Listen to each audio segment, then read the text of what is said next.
Hello friends, स्वागत है आप सभी का यूट्यूब चैनल लो शिक्षा हिंदी में। और आज हम पढ़ेंगे बीएनएसएस 2023 की धारा 196। धारा 196 बीएनएसएस की करस्पॉन्डिंग धारा है धारा 176 सीआरपीसी। हमने धारा 194 बीएनएसएस को पढ़ा था, जिसके अंतर्गत पंचायतनामा की कार्रवाई पुलिस अधिकारी द्वारा की जाती थी, ऐसा प्रावधान था। परंतु मजिस्ट्रेट द्वारा किन कंडीशन में पंचायतनामा की कार्रवाई की जाती है, ये दिया गया है धारा 196 के अंतर्गत। तो और इसके अलावा धारा 196 में क्या दिया गया है कि अगर कहीं पे कोई शव गाड़ दिया गया है तो उसको निकलवाने का प्रावधान किसके अंतर्गत है, धारा 196 के अंतर्गत। तो आइए समझते हैं धारा 196 बीएनएसएस को।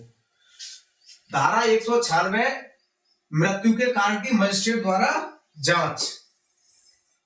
उपधारा 1 क्या कहती है, जब मामला धारा 194 की उपधारा 3 के खंड 1 या खंड 2 में निर्दिष्ट प्रकृति का है। तो खंड 1 के अंतर्गत क्या था, 194 की उपधारा 3 के खंड 1 के अंतर्गत था कि 7 वर्ष विवाह के 7 वर्ष के अंदर किसी महिला द्वारा आत्महत्या कर ली गई है। और खंड 2 के अंतर्गत था कि विवाह के 7 वर्ष के अंदर कि ऐसा प्रतीत होता है कि किसी व्यक्ति द्वारा उस महिला की मृत्यु कारित कर दी गई है। तब मृत्यु के कारण की क्या है, जांच। पुलिस अधिकारी द्वारा किए जाने वाले अन्वेषण के बजाय, पुलिस अधिकारी तो अन्वेषण करता है, जांच कौन करता है, मजिस्ट्रेट। तो इस अन्वेषण के बजाय या उसके अतिरिक्त वह निकटतम मजिस्ट्रेट करेगा जो मृत्यु समीक्षा करने के लिए सशक्त है।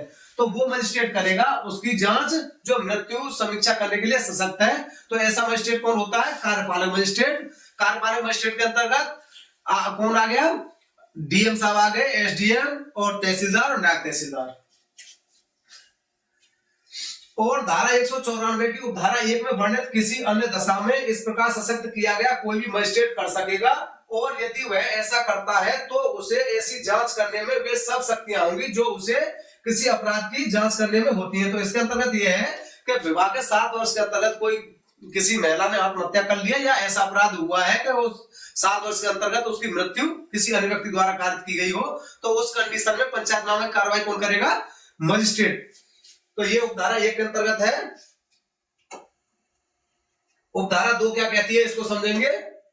इसके अलावा ये तो हमने महिला के संबंध में समझा था, लेकिन अब क्या है, दूसरी कंडीशन क्या हो सकती है जिसमें मजिस्ट्रेट जांच करते हैं, पंचायतनामा की कार्रवाई करते हैं या अन्य जांच करते हैं। जहां उपधारा 2 क्या कहती है, जहां कोई व्यक्ति मर जाता है या गायब हो जाता है। तो ध्यान रहे कि कोई व्यक्ति मर जाता है या गायब हो जाता है किस कंडीशन में, अवरक्षा के अंतर्गत।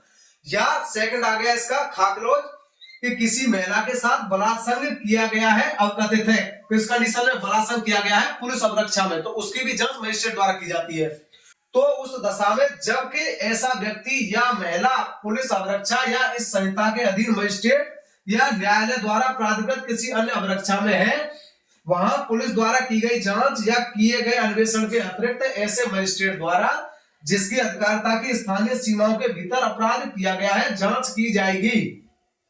तो इस कंडीशन में क्या है कि पुलिस अवरक्षा में है। पुलिस अवरक्षा में दोनों कंडीशन कौन, व्यक्ति मर जाता है या किसी महिला से बलात्संग किया जाता है, दोनों कंडीशन में पुलिस अवरक्षा में है।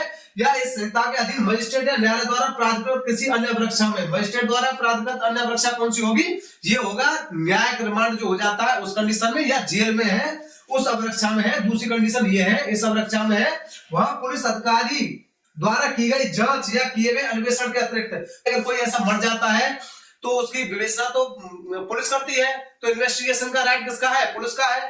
तो उसके अलावा इसके अन्वेषण के अतिरिक्त ऐसे मजिस्ट्रेट द्वारा जिसकी अधिकारिता की स्थानीय सीमाओं के भीतर अपराध किया गया जांच की जाएगी। तो मजिस्ट्रेट द्वारा जांच की जाएगी जिसकी अवरक्षा में अपराध हुआ है। अब उपधारा 3 क्या कहती है, ऐसी जांच करने वाला मजिस्ट्रेट उसके संबंध में लिए गए साक्ष्य को इसमें इसके पश्चात भेद किसी प्रकार से मामले की परिस्थितियों के अनुसार अभिलिखित करेगा।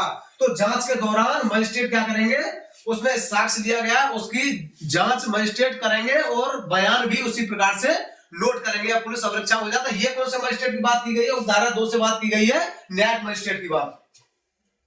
उपधारा 4 क्या कहती है?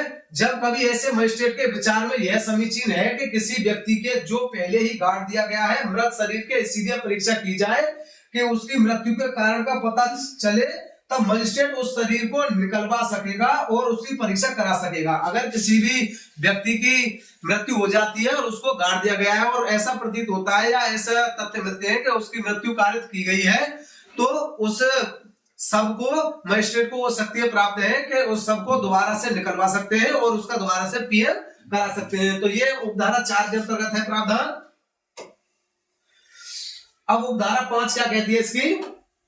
जहां कोई जांच इस धारा के अधीन की जानी है वहां मजिस्ट्रेट जहां कहीं साध्य है मृतक के उन नातेदारों को जिनके नाम और पते ज्ञात है सूचना देगा और उन्हें जांच के समय उपस्थित रहने को अनवज्ञात करेगा। जो मजिस्ट्रेट है वो जांच कर रहे हैं तो उसके नातेदार वगैरह को उसकी सूचना देंगे कि आप उपस्थित रहे। कब? जब उसको सबको उससे निकाला जा रहा है तब की कंडीशन में। अब उपधारा 6 क्या कहते हैं? उपधारा 2 के अधीन कोई जांच या अन्वेषण करने वाला मजिस्ट्रेट या कार्यपालक मजिस्ट्रेट या पुलिस अधिकारी किसी व्यक्ति की मृत्यु के 24 घंटे के भीतर उसकी परीक्षा किए जाने की दृष्टि से शरीर को निकटतम सिविल सर्जन या अन्य अर्ह चिकित्सक को जो इस निमित्त राज्य सरकार द्वारा नियुक्त किया गया है भेजेगा, जब तक के लेखबद्ध किए जाने वाले कारणों से ऐसा करना संभव न हो।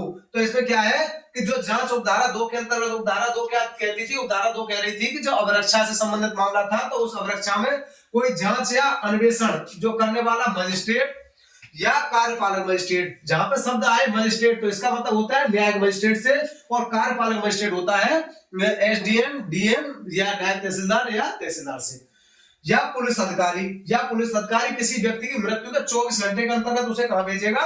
सिविल सर्जन के पास भेजेगा पोस्टमार्टम के लिए। अब इसमें स्पष्टीकरण दिया गया है, जिसमें स्पष्टीकरण के अंतर्गत दिया गया है इस धारा में नातेदार पद से माता पिता, नातेदार किसको माना गया? माता पिता को, संतान को, भाई बहन को और पति या पत्नी को, इनको नातेदार माना गया है। तो ये थी हमारी धारा 196 बीएनएसएस। तो आज हमारा अध्याय 13 खत्म हो गया है जो विवेचना से संबंधित था। पुलिस अधिकारी विवेचना की शक्तियां थी तो अध्याय 13 खत्म हो गया 173 से 196 तक। अगर वीडियो आपको पसंद आया हो तो आप चैनल को लाइक करें, सब्सक्राइब करें। Thank you.